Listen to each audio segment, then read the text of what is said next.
জয় শ্রীকৃষ্ণ বন্ধুরা, ঈশ্বর ভক্তি চ্যানেলে আপনাদের সকলকে স্বাগত জানাই।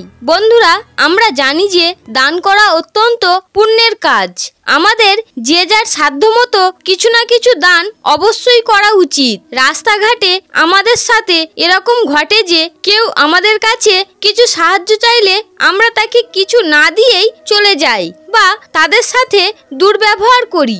আবার অনেক সময় এরকমও হয় যে আমরা বুঝতে পারি এই ব্যক্তি মিথ্যা ভিক্ষুক সেজে ভিক্ষা চাইছে, সে কারণেও আমরা অনেক সময় ভিক্ষা দিই না বা সাহায্য করি না।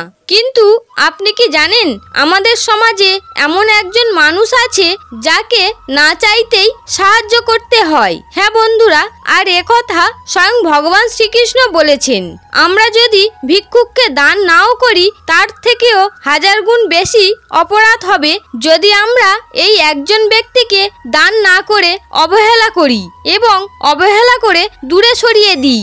এই ব্যক্তিটিকে আমরা যদি দান করি তাহলে এতে পূর্ণ হবে 1000 গুণ বেশি, কারণ এই দানে স্বয়ং ভগবান শ্রীকৃষ্ণ খুশি হন। তাহলে চলুন বন্ধুরা, এবার জেনে নেওয়া যাক কে সেই ব্যক্তি যাকে অবশ্যই আমাদের দান করা উচিত, সাহায্য করা উচিত। কখনো তাকে অবহেলা করে দূরে সরিয়ে দেওয়া উচিত নয়। শাস্ত্রে বলা হয়েছে দানের ফল পরকালে বর্তায়, অর্থাৎ আপনি এখন দান করবেন সেটা আপনি পরকালে গিয়ে তার ফল পাবেন।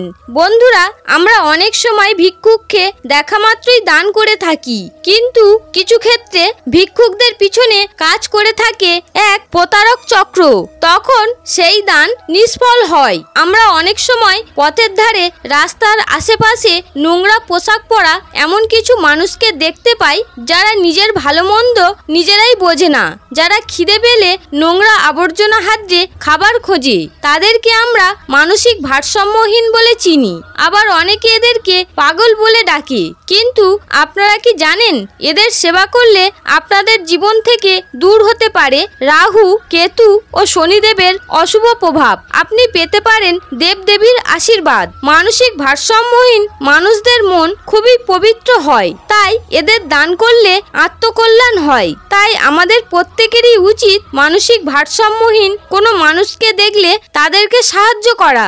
এতে শনিদেবের বক্রদৃষ্টির হাত থেকে মুক্তি পাওয়া যায়। শনিবার দিনটিকে শনিদেবকে উৎসর্গ করা হয়। শনিদেবের কৃপায় যে কোনো কাজ গতি পায়। শনিদেবের কৃপা থাকলে প্রতিটি কাজে সাফল্য পাওয়া যায়। অন্যদিকে শনিদেব যদি অশুভ অবস্থানে থাকে তাহলে আমাদের অনেক সমস্যার সম্মুখীন হতে হয়। কর্মে সে ব্যক্তি কখনো সাফল্য পায় না। জ্যোতিষশাস্ত্র অনুসারে শনিবার দিন অন্যান্য উপাচার পালন করার পাশাপাশি শনিদেবকে তুষ্ট করার জন্য প্রতি শনিবার এই দুটি কাজ অবশ্যই করুন, তাহলে শনিদেবের রোষ থেকে রক্ষা পাবেন। প্রথম, শনিবার কোনো অসহায় দরিদ্র ভারসাম্যহীন মানুষকে খাদ্য সামগ্রী দান করুন। এর ফলে শনিদেবের আশীর্বাদ লাভ হয়। শনিবার কোনো অভাবী ভারসাম্যহীন মানুষকে বা কোনো ভিক্ষুককে কালো কাপড়, কালো কম্বল বা কোনো কালো জিনিস দান করুন। এতে শনিদেব তুষ্ট হন। শনিদেব সর্বদা তাদের উপর প্রসন্ন থাকেন যারা এমন মানুষের সেবা করে। আপনার জীবনে রাহু কেতুর কোনো অশুভ অবস্থান থাকলে মানসিক ভারসাম্যহীন মানুষের সেবা করলে সেই সমস্যার সমাধান হবে। চন্দ্রজনিত দোষও কেটে যাবে। শুক্রবার মা লক্ষ্মী ও ভগবান বিষ্ণুর পূজা করলে পূজার ভোগ সাধ্য মতন মানসিক ভারসাম্যহীন ভিক্ষুককে দান করুন, তাহলে মা লক্ষ্মীর আশীর্বাদে অর্থ সংকট দূর হয়ে যাবে, কেটে যাবে আপনার দুঃখ দারিদ্রতা। প্রতিদিন মানসিক ভারসাম্যহীন মানুষদের সেবা করলে মা অন্নপূর্ণার আশীর্বাদে সেই বাড়িতে অন্নের কোনো অভাব হয় না।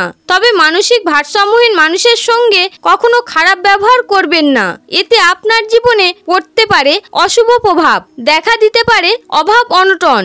শ্রীমদ্ ভাগবত গীতার 17 নম্বর অধ্যায়ে দান সম্পর্কে ভগবান শ্রীকৃষ্ণ বলেছেন, পুণ্য স্থানে, শুভ সময়, উপযুক্ত পাত্রে কোনো রকম ফলের আশা না করে কর্তব্য মনে করে যে দান করা হয় তাকে সাত্ত্বিক দান বলা হয়। অনিচ্ছা সত্ত্বে ফল লাভের উদ্দেশ্যে যে দান করা করা হয় তাকে রাজসিক দান বলা হয় এবং সৎকার রহিত তিরস্কার পূর্বক অশুচি স্থানে অসময়ে কুপাত্রে যে দান করা হয় তাকে তামসিক দান বলে। এই 3 ধরনের দানের মধ্যে সাত্ত্বিক দান সবচেয়ে ভালো। এমন দানের দ্বারা মানুষ খুব সহজেই মৃত্যুর পরে বৈতরণী নদী পার হয়ে যায়। তাই মানসিক ভারসাম্যহীন মানুষকে যে ভোজন করায় তার পাপ নষ্ট হয়।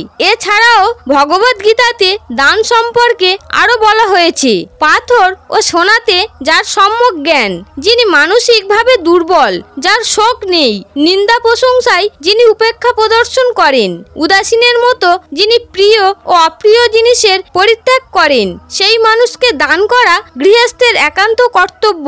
দান প্রসঙ্গে ভগবদ গীতাতে আরো বলা হয়েছে, যারা মানসিকভাবে দুর্বল মানুষদের সেবা করার কথা। ভগবত পুরাণে বলা হয়েছে যে এই কর্মের ফল স্বয়ং ভগবান শ্রীকৃষ্ণ দেন। আমাদের শাস্ত্রে যেমন গোমাতার সেবা করার কথা বলা হয়েছে, তেমনি অন্যান্য পশু পাখিদের সেবা করার কথাও বর্ণিত হয়েছে। আর তার সাথে উল্লেখ করা হয়েছে এমন মানসিক ভারসাম্যহীন মানুষদের সেবা করার কথা। কারণ শারীরিক ও মানসিক পার্থক্য থাকলেও আমাদের সবার আত্মা একই, আমরা প্রত্যেকে পরমাত্মার অংশ। কিন্তু আমরা যদি এমন মানসিক ভারসাম্যহীন মানুষদের অবহেলা করি কিংবা দূরে সরিয়ে দিই, তাহলে এই কর্মফল আমাদের ভোগ করতেই হবে। তাই ভগবান শ্রীকৃষ্ণের নাম নিয়ে নিজেদের সাধ্যমতো সেবা করুন। মানসিক ভারসাম্যহীন মানুষদের খাওয়া দাওয়া সম্পর্কে কোনো জ্ঞান থাকে না। কারো কাছে ভিক্ষা চাইতে গেলে মানুষ পাগল বলে তাড়িয়ে দেয়। তাই এদের খাওয়ালে সব থেকে বেশি পূর্ণ হয়। দান করার আগে এটা ভাববেন না যে একে দান করে আমার কি লাভ হবে, বা কাউকে দান করার পর এটা ভাববেন না যে একে দান করে আমি কি পেলাম। দান নিঃস্বার্থভাবে করুন। বন্ধুরা, ভিডিওটি যদি আপনাদের ভালো লেগে থাকে তাহলে অবশ্যই একটি লাইক করবেন এবং যারা এই চ্যানেলে নতুন তারা অবশ্যই চ্যানেলটি সাবস্ক্রাইব করে নেবেন এবং বন্ধুদের সাথে শেয়ার করবেন যাতে তারাও ভিডিওটি দেখে উপকৃত হয়। এবং কমেন্টে পুরো শ্রদ্ধার সাথে লিখবেন, জয় শ্রীকৃষ্ণ, রাধে রাধে।